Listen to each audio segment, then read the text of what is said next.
감람산 위에서 재림에 대한 설교를 하셨고 그런즉 깨어 있으라라고 하는 것이 감람산에서 주신 말씀의 결론이기도 하고 그래서 재림을 기다린다는 것이 무엇인지를 보여주는 비유라고 전에 말씀을 드렸죠. 부지런히 일하면서 재림을 기다리는 것. 부지런히 일하면서 재림을 기다린다는 것이 하나님께서 우리에게 주신 달란트를 잘 활용한다 그런 의미라고 말씀을 드렸습니다. 자, 우리가 잘 알듯이 우리가 내세로 가지고 갈 수 있는 유일한 재물이 하나 있어요. 그래서 이 재물을 우리가 많이 벌어놔야 되겠죠. 우리가 육신에 필요한 것도 물론 일을 하지만 우리 하늘에 가지고 갈 수 있는 재물이 있는데 이 재물이 무엇이라고 우리 실물교훈에 기록하고 있는가 하면 하나님의 형상대로 꼴지어진 품성은 우리가 이 세상에서 내세로 가지고 갈 수 있는 유일한 재물이다 이렇게 기록하고 있습니다. 자, 이 품성은 우리가 노력함으로 얻을 수 있다라고도 하지만 이 품성은 누구 거예요 원래? 하나님 거, 예수님 거죠. 예, 이 예수님 거를 우리가 받는 거예요. 그러니까 예수님은 이 땅에 재림하시는 목적이 우리를 데리고 하늘 가는 것도 있지만 뭐를 찾으러 오신다고 되어 있는가 하면 자기 곡식을 거두러 온다 그랬는데 이 곡식이 뭐냐 하면 바로 이거예요. 품성이 곡식이에요. 그러니까 우리 안에 그분의 곡식이 있으면 우리가 하늘나라에 가는 거고 없으면 못 가는 거죠. 그래서 이 품성은 어떻게 우리가 내 것으로 만들 수 있는가 하면 우리 하나님께서 내게 주신 달란트를 잘 활용함으로 우리가 그것을 이룰 수 있다 이렇게 말씀하고 있습니다. 자, 우리 달란트의 비유가 꽤 길어요. 그래서 제가 두 번으로 이렇게 나눴는데 첫 번째 하나님께서 우리에게 주신 달란트는 뭐예요? 언어예요. 뭐 남자는 하루에 말하는 게 뭐 8,000단어인가 그렇고 여자는 뭐 거의 2만 단어 뭐 그런 얘기도 있는데 말은 누가 잘해요? 여자들이 잘해요. 남자들은 말을 별로 잘 안 하는데 많고 적고가 떠나서 우리 실물교훈에 뭐라고 기록되어 있는가 하면 명확하고 분명한 음성을 개발시켜서 남들에게 이렇게 복음을 전할 때에 어물어물하거나 둔탁한 소리를 내지 말고 명확하고 또 이렇게 아주 임팩트 있는 그런 언어를 개발시켜라 이렇게 되어 있습니다. 이 언어를 개발시키라 하는 말씀을 들으면 누가 생각나냐 하면 우리 지금 동정한 합회장님이신 이상희 목사님이 생각이 나요. 그분 목소리 참 좋거든요. 정말 좋아요. 근데 이번에 신학교 다닐 때 그 제명호에 올라가서 돌을 입에 물고 언어를 훈련을 했대요. 말하는 거를 이렇게 훈련을 많이 했다 그러시더라고요. 그래서 그분 이게 말이 아주 명확하고 정말 그렇게 부드러운지 몰라요. 그죠? 그분처럼 이렇게 쾌활하고 순결하고 또 친절하고 예모 있게 말하는 습관을 개발하라. 말이 이렇게 좀 투박할지라도 예모가 있고 친절한 말이 있어요. 그죠? 네. 그를 개발시켜라. 자, 죽고 사는 것이 혀의 권세에 달렸나니 혀를 쓰기 좋아하는 자는 그 열매를 먹겠다. 이 그림이 뭐냐 하면 우리 사울 왕이 죽을 때 블레셋과의 전투에서 어떤 아말렉 사람이 자기가 사울 왕을 죽였다 그러면서 사울 왕하고 다윗이 이렇게 싸우는 줄 알고 원수인 줄 알고 자기가 사울 왕을 죽이고 발고리와 멸류관을 가져왔다 그랬죠. 자기가 이렇게 뭘 상을 받으려고 그랬던 거예요. 결국 어떻게 됐어요? 죽였습니다. 죽임을 받았습니다. 그러니까 말을 잘못해서 죽었습니다. 그래서 민수기 14장에 보니까 그들에게 이르기를 여호와의 말씀에 나의 삶을 가리켜 맹세하노라. 너희 말이 내 귀에 들린 대로 내가 너희에게 행하리니. 우리 실물교훈에는 우리 언어를 잘 훈련시켜라 이런 말씀도 있지만 근본적으로 우리가 하는 말이 곧 우리의 믿음의 말이에요. 말하는 대로 우리가 그렇게 되는 거예요. 그러니까 말을 우리가 불평하거나 이런 말들은 감추고 감사와 찬양이 있게 하고 다른 사람들에게 예모 있게 하고 친절하게 하고 그렇게 함으로 내 품성이 어떻게 된다고요? 예수님을 향해. 제가 어제 어떤 목사님 전화를 받았는데 가까운 목사님이 직원회 할 때 아주 모욕적인 말을 들었대요. 근데 본인은 억울한 거예요. 자기가 잘못한 게 아닌데. 그러니까 그럴 때 보통 어떻게 하고 싶어요? 저라도 참 훌륭한 목사님이라는 생각이 들어요. 예, 한마디 해주고 싶죠? 예. 말을 친절하고 예무 있게 하라 그러잖아요. 그러니까 저게 쉽게 되는 게 아니거든요. 겉으로 이렇게 흉내낸다고 되는 게 아니거든요. 그래서 이분이 그 억울하고 한마디 해주고 싶은 말을 눌렀대요. 누르고 부드러운 말을 했나 봐요. 그래서 그 얘기를 쭉 이렇게 저한테 하는데 참 훌륭한 목사님이다. 뭐 누가 잘못했던 걸 떠나서 친절하고 예무 있게 말하는 것은 이걸 포기하지 않으면 안 되는 거예요. 그죠? 그렇게 할 때 하나님께서 그렇게 자신을 부인하고 하고 싶은 말을 금하고 그걸 하나님께 맡기고 친절하고 예무 있게 말하면 하나님께서 그에게 뭘 주실까요? 그 의를 주셔요. 그게 곡식이에요. 그죠? 네, 그렇게 하라는 것입니다. 은혜를 입술에 머금으니 곰핍한 자를 말로 어떻게 도와줄 줄을 알게 하시고, 네, 이런 말씀들이 있죠. 너희 말을 항상 은혜 가운데서 소금으로 고르게 함 같이 하라. 이런 말씀들이 참 많습니다. 자, 이게 뭐예요? 우리 물수제비 뜨는 거죠? 이게 돌을, 우리 실물교훈에 이 말씀이 있어요. 이게 물에다가, 잔잔한 호수에다가 돌을 딱 던지면 풍덩하고 빠지면 뭐가 퍼져요? 파문이 가잖아요. 파문. 이게 동심으로 이렇게 퍼져나가거든요. 이와 같이 두 번째 우리에게 주신 달란트를 뭐라고 기록하고 있는가 하면 감화력이에요. 뭐 저도 참 흠이 많고 부족해서 뭐라고 참 이런 말을 하기도 부끄러운데 돌아서서 이렇게 제 주변을 스쳐갔던 사람들 중에 여러 사람이 떠오르잖아요. 어떤 사람을 생각하면 마음이 부근해지고 어떤 사람 생각하면 에이 이런 생각이 들고 그런 게 있어요. 그런 생각이 들면 또 어떤 생각이 드냐면 나도 다른 사람에게 그 사람이 내 생각을 하면 에이 이럴 수 있다는 거예요. 그래서 감화력, 내가 어떻게 말을 하고 어떻게 행동하고 이럴 때 그 사람에게 감화력을 주고 그래서 이런 것들을 통해서 우리가 하나님의 형상을 닮아가는 게 아니냐 실물교훈에 우리에게 그렇게 말씀을 하고 있는 것입니다. 말, 나의 행동, 내가 입는 옷, 뭐 좋은 옷은 아닐지라도 단정하고 내 품행, 내 안색, 내 표정 이런 것들 하나하나가 다 다른 사람에게 이런 파문을 일으킨다는 거예요. 그죠?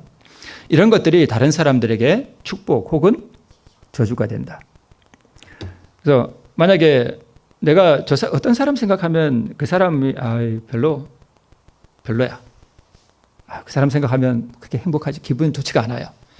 그럼 그 사람이 하는 말도 다 거부가 돼요. 그죠? 다 거부가 돼요. 이게 복음을 우리가 전할 때도 참 이런 부분에 있어서 참 그렇습니다. 그러나 감화력은 이에 못지않은 악에 대한 힘이 될 수 있다는 것을 잊지 말아야 한다. 다른 사람의 영혼을 잃게 하는 것은 더욱 두려운 일이다. 나의 이런 것들이 다른 사람을 멸망시킬 수도 있고 구원할 수도 있으니 이게 얼마나 두렵고 중한 일이냐 하는 것입니다. 자, 그리스도와 함께 중간에 모아드린다고 하는 많은 사람들이 오히려 그분으로부터 흩어버리고 있다.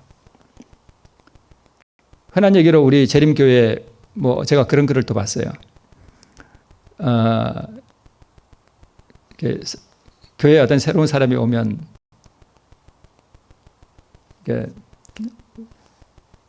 다 똑같은가 봐요. 우리 재림교회. 호주의 어떤 우리 재림교회에 새로운 사람이 와서 의자에 이렇게 앉았는데 한 재림교인이 오더니 여기 내 자리인데요. 그랬다는 얘기 저도 아직 계속 기억이 나요. 우리 자리가 다 있잖아요. 우리 장로는 항상 저 자리에 앉으시고 장로는 이 자리에 앉으시고 누가 정해준 것도 아닌데 자기 자리가 있어요. 왜 새로운 사람이 와서 자기 자리에 앉은 거야? 다른 자리에 앉으면 되잖아요. 그죠? 그리고 어떤 우리 교인은 교회에 와서 새로운 사람이 왔는데 그 사람이 귀걸이를 했나 봐. 그걸 못마땅한 얼굴로 교회에 귀걸이를 하고 이런 표정으로 봐라. 그런 것들이 우리가 얼마나 다른 사람에게 악한 감화를 끼치느냐 하는 것들을 우리가 교회 안에서 일어나는 일들로 우리가 좀 내 자신을 살펴볼 수 있습니다. 이 때문에 교회가 뭐하대요? 연약하대요. 많은 사람들이 거리낌 없이 남을 비평하고 비난한다. 그들은 의심과 질투와 불만을 표시함으로 결국은 자기 자신을 사단의 도구가 되게 한다. 그러니까 내 말로, 내 행동으로 다른 사람에게 상처를 주고 이런 것들을 통해서 내가 누구의 도구가 된다고요? 사단의 도구가 된다. 이게 참 두려운 일이에요. 그죠? 자, 그들은 그들의 품성이 이처럼 비참하게 파괴된 것은 그들의 재갈 물리지 아니한 혀와 반역적 마음 때문이라는 것을 깨닫지 못한다. 그러니까 내 혀를 잘못 쓰면 내 품성이 아주 비참하게 뭐가 돼요? 아주 파괴된다는 거예요. 마귀 품성이 된다는 거죠. 또 하나의 달란트는 뭐예요? 시간. 네, 이 시간을 하나님께서 우리에게 주신 달란트 중에 정말 중요하게 하나님께서 여기신다는 게 바로 이 시간이에요. 시간을 어떻게 썼느냐는 거예요. 네.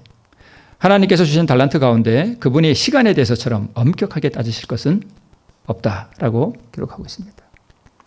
자, 시간이 참 중요하죠. 가룟 유다가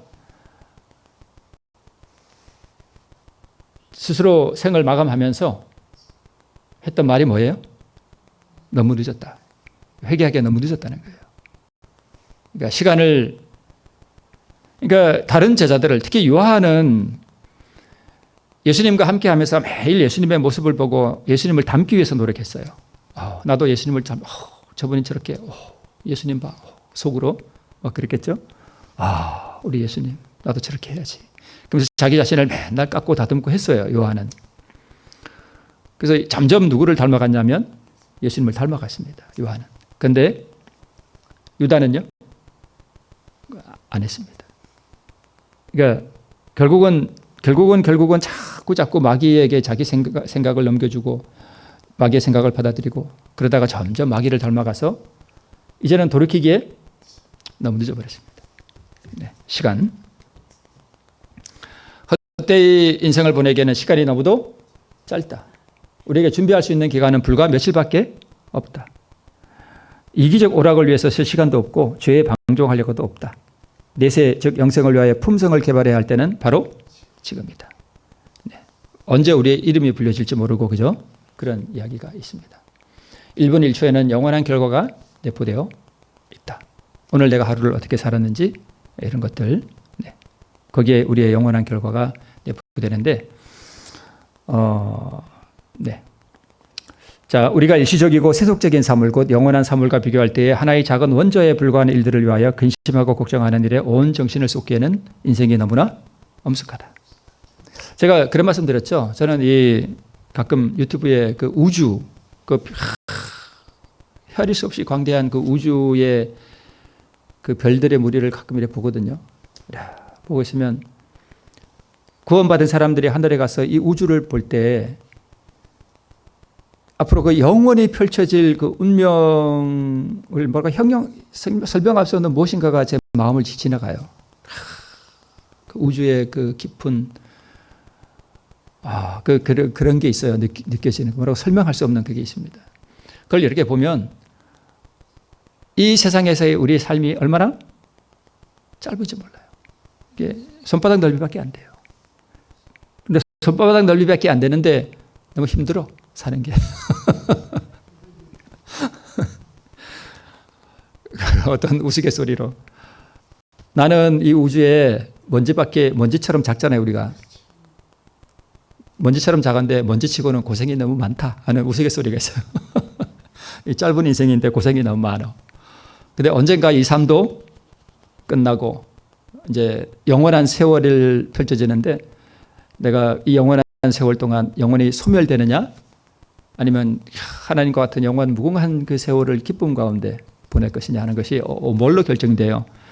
손바닥만한 이 짧은 생애를 내가 어떻게 보내느냐. 여기에 따라 결정된다는 것입니다. 그러니까 그 삶이 어디에 키를 뭐가 지고 있냐면 요 짧은 손바닥 넓이만큼 되는 요 짧은 생애가 그걸 결정한다는 거예요. 그러니까 인생이 얼마나 엄숙해요. 그죠? 그러니까 중요한 것은 앞으로 내세인데 이 손바닥 넓이밖에 안 되는 이 삶을 위해서 근심하고 걱정하고 그럴 이유가 없다는 거예요. 걱정하지 마라 이거예요. 제가 어떤 영상에 보니까 모든 종교를 막론하고 그들의 경전이 있잖아요. 근데 그 경전에서 가장 반복되는 말이 뭐냐라는 걸 뭐 저는 모르겠어요. 그 사람이 뭐 연구를 했는지 어쩐지 그러는데 그거래요. Do not fear 그러더라고요. 걱정하지 말아요. 성경도 그렇고 뭐 다른 경전도 그렇고 염려하지 말라는 거예요. 걱정하지 마라. 우리 먹고 사는 거 걱정하지 마라. 얘들아, 그건 내가 다 알아서 해줄 테니까 너희는 그거 걱정하지 말고 영원한 생명을 얻을 수 있느냐 못 얻느냐 거기에 너의 온 관심을 두어라. 먹고 사는 거는 백합화를 보라. 그죠? 삼세를 봐라. 내가 다 먹이고 입힌다. 왜 그런 걸로 걱정하느냐. 그렇다고 일은 안 할 수는 없지만 그죠? 가만히 누워있으라는 뜻은 아니지만 걱정하지 마라. 걱정하지 마라가 제일 많대요. 네, 걱정하지 마라. 그러니까 인생은 이 죽으면 썩어질 육신에 뭘 입에 넣을까 그거 보려고 인생을 소비하지 말고 영원한 생명을 얻는 그 일에 온 마음을 치심해라. 그거예요. 거기에 시간을 써라. 이것입니다. 그러니까 모든 시간 아니지만 우리의 가장 중요한 시간들을 바로 그 하늘에 가지고 갈 그 영원한 재물, 예수님의 그 품성을 얻는 일에 다 치심해서 써라. 그 뜻입니다. 네. 그 다음에 건강. 이것도 우리에게 주신 달란트래요. 내가 건강해야 다른 사람에게 봉사할 수 있잖아요. 그죠? 내가 몸이 비실비실한데 누구를 위해 봉사해요? 자, 만약에 오늘 내가 누웠어요. 병들어서. 그럼 누가 나를 간호해야 돼요? 내 가장 가까운 사람. 내 남편? 아니면 내 아내? 내 자녀? 거기 매여야 돼요. 그죠? 참 고생이에요. 그러니까 내 몸 하나 잘 관리하는 게 곧 내 가족에게 봉사하는 거예요. 근데 어떤 사람은 또 원래 또 타고난 허약 체질이 있어. 뭐 그게 어쩔 수 없잖아요. 그죠? 네. 또 살다 보니 또 몸이 허약해질 수도 있고 그죠? 그래요. 그럴 때는 또 하나님께 우리의 연약한 몸도 다 하나님이 긍휼히 여기시니까 또 그런 것도 하나님께 맡기고 네, 그렇게 해야 되겠죠? 네. 네. 체력이 약해지면 정신력도 약해지고 의지력과 판단력도 약해져요. 그러니까 체력이 정말 중요한 거예요. 체력을 잘못 쓰므로 삶의 기간을 단축시키지 말라. 안 그래도 손바닥만큼 이렇게 짧은데 내 인생이 그죠? 네. 이게 더 짧게 하지 마라. 밤늦게 자지 않고 요즘 젊은 애들이 밤늦게 안 자요. 이게 밤 10시부터 새벽 2시까지가 이 몸을 치료하는 호르몬이 나온대요. 근데 젊은 애들은 꼭 그 시간에 안 자요. 네, 이게 참 그래요. 그러면 식욕에 방종하는 것들, 과도하게 육체를 혹사하는 것들, 이런 것들이 다 우리 몸을 망가뜨린다는 거예요. 이렇게 하지 말라는 것입니다. 근심과 걱정이 육체를 망가뜨리니 너희는 마음에 염려하지 말라. 하나님을 믿으니 또 나를 믿으라 하는 말씀처럼 그렇죠. 네. 이 말씀을 제가 다른 사람이 이렇게 올려놓은 어떤 글에서 봤는데 참 말씀이 좋더라고요. 그래서 저도 이렇게 한번 올려봤습니다. 예수님께서 우리를 어떻게 아시며 개인적으로 아시며 이게 뭉뚱그려서 나를 아시는 게 아니라 1대1로 나를 아는 것처럼 그분이 나를 다 아시고 내가 무슨 생각하는지 내가 무엇으로 슬퍼하는지 내가 무엇 때문에 괴로워하는지 모든 걸 그분이 개인적으로 다 아신다는 거예요. 우리의 연약함에 공감하신다는 것을 기억하라. 그분께서는 모든 피조물들의 필요를 아시며 우리에게 뭐가 필요한지 그분이 다 아신다는 거예요. 모든 사람의 마음속에 숨겨진 채 표현되지 않은 슬픔을 읽으신다. 우리 각자 다 해보면 슬픔이 있어요. 이렇게 간직하고 있어. 속에다 그렇게 넣어둔 게 있어. 각 사람마다 다 있을 거예요 아마. 저도 있을 것 같아요. 네. 우리 장로님들 마찬가지고 다 있어요. 인생을 살아오면서 남에게 잘 말하지 않는 그 감추어둔 슬픔 같은 거 있어요. 주님께서 그걸 다 아신다는 거예요. 그래서 우리의 이런 슬픔들이나 또는 우리의 연약함이나 우리의 약함 또 우리가 필요한 것들, 궁핍한 것들 이런 것들도 우리 주님이 다 아셔요. 네. 자, 우리 잘못이 바르게 시정된 후에 우리는 주님의 영이 지시하는 대로 조용한 믿음으로 병자의 필요를 주님께 제시할 수 있다. 건강하지 못한 몸, 좀 아플 때 정말 믿음으로 하나님 저 이렇게 몸이 약해요. 저 아파요. 그리고 내가 잘못된 삶을 고치면서 그죠? 네. 내 몸을 혹사시키면서 이럴 수는 없잖아요. 그죠? 네. 그러니까 조용한 믿음으로 주님을 의지하는 신뢰하는 그 믿음으로 나의 연약한 몸을 주님께 제시할 수 있다. 그분께서는 각 개인의 이름을 아시며 마치 그 한 사람을 위해 주신 것처럼 각 사람을 뭐 하신대요? 돌보신대요. 자기 자신에 대하여 붉은 것이 관하여 걱정하게 되면 뭐해지고요? 연약해지고 병을 일으키게 된다. 그들이 침체된 마음과 우울한 생각을 버리고 일어서면 그들의 회복의 가망은 더욱 양호해질 것이다. 여기에 믿음이 필요해요. 그죠? 하나님이 나를 다 아신다. 나의 필요를 아신다. 나의 슬픔을 아신다. 내가 이 모든 것들을 가지고 그분 앞에 조용히 믿음으로 나가면 그분이 내 모든 이 아픔들 위에 손을 얹으시고 우리에게 위로를 해주실 것이라고 하는 그런 믿음으로 일어서면 그렇게 해주신다는 것입니다. 자, 친절한 마음과 애정 이것도 다 우리에게 주신 달란트래요. 사교성이 있는 사람들이 있어요. 사람을 잘 사귀는 사람이 있어요. 그죠? 저는 그런 걸 잘 못해요. 근데 어떤 사람은 참 사람을 잘 사귀어. 말도 이게 저분저분하고 잘하고 그죠? 어떤 사람은 다른 사람과 말하는 게 되게 어려워. 그런 사람이 있어요. 근데 이런 사교성도 좀 개발을 하면 더 좋겠다는 뜻입니다. 인색한 사람을 보고 자신을 높이 평가하는 사람, 사교성을 가지고도 쓰지 않는 사람, 몇 사람에게만 사랑을 베푸는 것은 이기주의다 이렇게 말씀하고 있습니다. 그러니까 좀 내가 사교성이 없더라도 저도 그래요. 저도 진짜 말하는 거 별로 안 좋아하거든요. 근데 어떤 데 가면 이렇게 그 분위기를 위해서 제가 말을 해요. 그죠? 네. 그런 경우들이 참 많습니다. 그런 것들도 서로 우리의 분위기를 화목하게 하고, 그런데 참 좋습니다.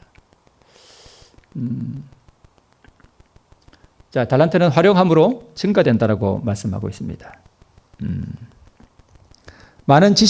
많지 않은 지식을 가지고 겸손하게 시작해서 한편으로는 더욱 많은 지식을 얻기 위해 노력하면서 다른 편으로는 자기가 아는 바를 다른 사람에게 이야기하여 주는 사람은 온 하늘의 보물이 자기를 기다리고 있음을 알게 될 것이다.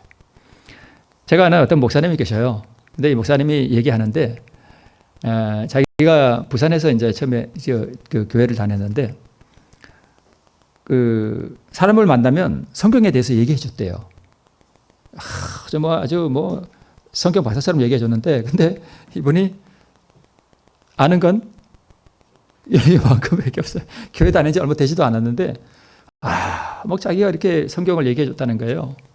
제가 그 얘기를 이렇게 들으면서, 이런 거구나. 내가 성경 지식이 없어도 아는 만큼 그 사람을 위해서 뭐 해주면, 하나님께서 더 많이 주신다는 거예요. 네. 가장 좋은 공부는 남에게 가르치는 거예요. 그게 가장 좋은 공부예요. 네. 그래서 성경을 남에게 이렇게 이야기해주고 가르치면 그게 자기께 돼요. 기회가 되는 대로 그렇게 하라는 것입니다. 네. 빨간 것이 영혼을 구원하기 위하여 기도하면서 다른 사람을 그리스도께 인도하고자 할 때, 그럴 때 우리의 심장은 원기를 북돋워주는 하나님의 은혜로 말미암아 박동하게 될 것이며 우리의 애정은 더욱 뜨거운 하나님의 사랑으로 말미암아 불타게 되고 우리의 온 그리스도인 생애는 더욱 실제적이고 더욱 열성이 있고 더욱 기도하는 생애가 될 것이다. 그러니까 다른 사람을 위해서 전도하는 마음으로 선교하는 정신으로 이렇게 뭘 하면 내 심장이 예수님의 심장으로 더욱 뜨거워진다는 거예요. 이게 품성을 개발하는 거죠. 네. 자, 1 달란트 받은 사람은 땅에다가 묻어뒀습니다. 이 사람은 5 달란트 받아도 땅에 묻을 사람이에요. 네. 몇 달란트 받았느냐가 중요하지 않다는 것입니다. 한 달란트 받은 사람은 작은 일에 충성하지 않음을 나타내요. 그러니까 한 달란트 받은 사람은 한 달란트 작은 거잖아요. 그죠? 작은 일에 충성하지 않음을 나타내요. 네. 자, 아이성 전투 때 여리고성을 무너뜨린 다음에 그 다음에 아이성을 빼앗으려고 이제 전투를 할 때 출애굽한 다음에 가라안을 정복할 때 어떻게 했냐면 아이성은 뭐 하니까 조그마니까 대충 하려고 했어요. 사람들이 여호수아 앞에 와서 뭘 다 올라갑니까? 조그만 성인데 그냥 한 3,000명 정도만 올라가서 그냥 해도 쉽게 될 것 같습니다. 그랬습니다. 여지없이 떨어졌습니다. 패배했습니다. 저게 뭐냐면 우리의 삶 속에서 사소한 부분들 있죠. 이런 것들에 사소하면 자, 제가 오늘 여기 가는데 저기에 무슨 쓰레기가 하나 떨어져 있어요. 그 줍는 거 사소한 일이죠. 이게 예배당인데 하나 주스면 좋잖아요. 그 사소한 거예요. 그런 걸 줍는 거예요. 그런 게 사소한 거예요. 남에게 말하는 말 한마디 또는 행동 하나하나 아주 작은 것들, 그런 것들에서 우리가 충성할 때 하나님께서 그것들을 보신다는 것입니다. 자, 한 3,000명만 올라가서 그러자 그랬습니다. 패배했죠. 하나님의 처방은 뭐냐 하면 여호와께서 여호수아에게 이르시되 두려워 말라 놀라지, 여기도 두려워 말라 나오네요. 두려워 말라 놀라지 말라. 군사를 어떻게 거느리고요? 다 거느리고. 그러니까 작은 일에 최선을 다하라는 거예요. 이게 한 달란트 받은 사람이 이거 안 했어요. 네.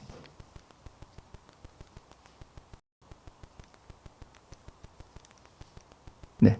그 다음에 5달란트, 2달란트 받은 사람은 반환했죠. 반환한 게 뭐냐 하면 반환된 달란트는 자신들이 세운 공로를 주장하지 않는다는 것을 뜻해요.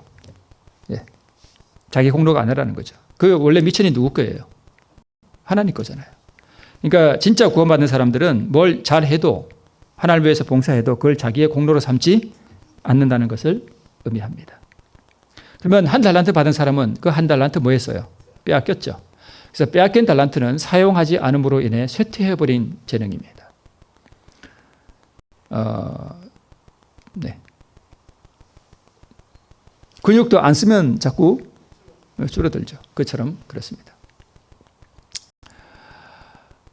그리스도인이라고 자칭하는 많은 사람들이 하나님을 회방하는 자들과 살인하는 자들과 간음하는 자들은 반드시 형벌받아야 된다고 생각하면서 하나님의 요구를 등한히 한 것에는 아무런 잘못이 없다고 생각한다. 저희는 교회 예배에 즐겨 참석하고 설교 듣기를 무척 좋아하기 때문에 그것으로서 자기들이 그리스도인이라고 생각한다. 이어서 저희는 자신을 위해 사는 일에 저희 일생을 보냈음에도 불구하고 비유 중에 나오는 불충실한 종과 같이 빼앗으라 라고 하는 그 말을 선고를 받을 때 놀라게 된다. 그러니까 한 달란트 받은 사람처럼 그렇게 된다는 거예요. 그들은 유대인들처럼 저희의 축복을 마땅히 이용하여야 함에도 불구하고 그 일을 하지 않고 그 축복을 저희만이 누리고 있다. 그러니까 결국은 하나님께서 주신 달란트를 남을 위해 뭐 하라는 거예요? 쓰라는 거예요. 그 안 쓰고 그랬다는 것입니다. 그래서 우리 달란트의 비유를 통해서 우리 마지막 남은 부분을 우리가 살펴봤는데요. 하나님께서 내게 주신 달란트가 무엇이든지 그것을 잘 활용함으로 우리 주님의 성품을 더욱 담는 우리 모두가 되시길 바라면서 말씀을 마치겠습니다.